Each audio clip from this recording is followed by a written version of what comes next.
is never allow myself to be put in a conversation when I'm not ready, especially important conversations. Like, you don't want to wait until you have 10% of your battery left for 100% of a conversation. It's just not going to go well when you wait till you finally put the kids to bed and you're both drained and exhausted, or you've had a really hard, stressful day and you're mad. And like, that's the time when it's right before bed that you're going to decide to have the most important conversation between you two. It's never going to go well.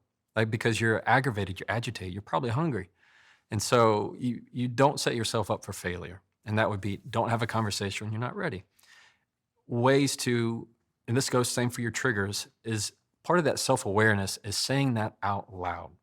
Meaning, I'm going to begin my sentence with I can tell. Like, I can tell I'm not ready for this conversation. Or you say something that's triggering to me, I can tell I'm getting defensive. I can tell that's upsetting me. Like, when you say it out loud, when you claim it, you control it, rather than me starting to act defensively and being defensive and saying defensive things. I say, I can tell I'm getting defensive. Like that, now I've said it out loud of that feeling. I'm not becoming the feeling, I've said it.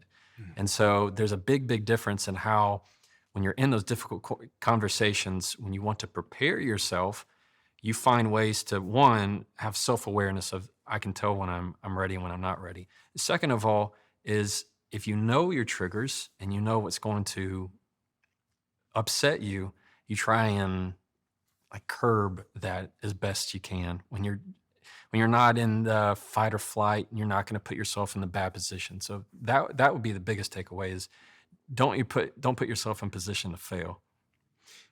And I've also heard you say that when you're being disrespected, I mean, this was the first of the three Yeah. points you said a second ago, is to create that silence again. Uh-huh.